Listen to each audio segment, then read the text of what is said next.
I'm Julie Pace for the Associated Press on the White House North Lawn. I'm joined by Jared Bernstein, the director of the President's Middle Class Task Force, and we're talking, of course, about the economy. Quickly, I just want to ask you, Fed Reserve Chairman Ben Bernanke came out today and said that the recession is probably over. Does the administration feel that same way? Well, I think what was important was that the way the Fed chair framed this, he said, in a technical sense, the recession may be behind us. And we know that private sector forecasters have suggested that the economy may be expanding at a moderate pace in GDP or gross domestic product terms. From our perspective, in the White House, the president, the vice president, you're talking to the executive director of the Middle Class Task Force, what matters are jobs, incomes, and wages. And that certainly has not come back yet. So while it may be a recovery in a technical sense, as you heard some people, not us, but you heard others call, in a sense in terms of how it feels toward working families, not there yet. Well, I'll ask you the question then, all of us here when we go out on the road, and that's, when can Americans start to expect to see that jobless rate come down? I think what folks have to realize and even appreciate is that the rate of loss, whether we're talking about job growth or GDP, has significantly diminished. So the economy was contracting at faster than 6% in the first quarter. We were losing 700,000 jobs per month, over 2 million jobs in the first quarter. Now, that rate of contraction is down to about 1% in GDP terms last quarter, maybe, as we just said, expanding this quarter. Job loss about 1/3 of what it used to be. Now, that kind of less bad is not at all what we're shooting for.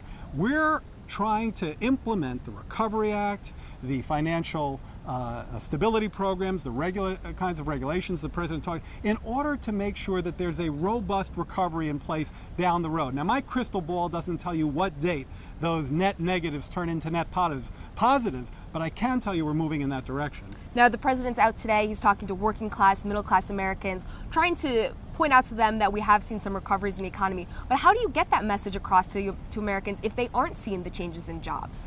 Well, first of all, we are seeing some changes in some sectors. So, for example, we've learned recently that the manufacturing sector, which was so hard hit by this downturn, has for the first time been showing some increases in output, and there are anecdotal stories of some hiring.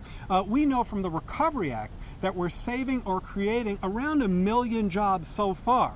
Now, again, that doesn't mean that we are offsetting all of the recessionary impact that that's having on the job market, but we're helping to diminish those negatives such that, in a sense, you're filling up a very deep hole. When we climb out of that hole, again, it's hard to say precisely when. And today we had some good news with the retail sales being up, but there's concern that we won't be able to maintain that. How should people look at numbers like those that we see come out? Well, I think in almost every one of these reports, you have the kind of dynamic that you and I were just discussing. There's some clear positive news, or in many cases less negative news, often associated with the policies that we've been implementing. So cash for clunkers, of course, shows up in retail sales and autos on the auto side of the report. But if you pull out autos, you actually still see some positive retail sales. We know that the unemployment rate is still high. It's probably still rising a bit, but it's rising more slowly. We know that we're losing fewer jobs than we were. And so all of those less bad kind of indicators mean that Americans are beginning to climb out of this very deep recession, but we are just not there yet. And finally, I want to touch on healthcare, which of course is part of the president's message to middle class, working class Americans. You know, the president prides himself on being able to go out. He says that when people hear his plan, then they will agree with what he has to say. But there's still a lot of concern about this price tag.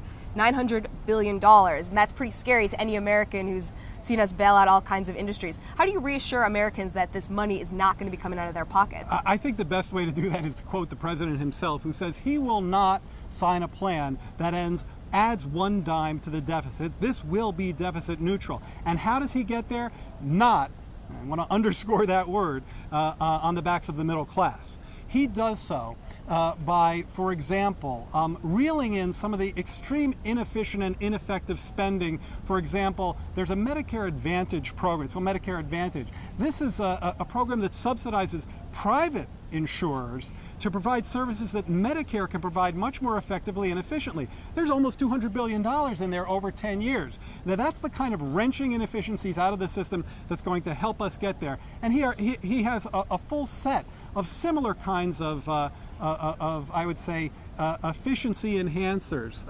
quality treatment as opposed to quantity, effective as opposed to the most expensive, that's where those savings are going to come from. Waste and efficiency, is that enough though to reach $900 billion? Well, if it's not, he's not going to sign the plan. So I think what's most important is for folks to be reassured on two fronts. This will not add to the deficit, and it won't involve taxing the middle class. Okay. Jared Bernstein, Executive Director of the White House Middle Class Task Force. I'm Julie Pace for the Associated Press.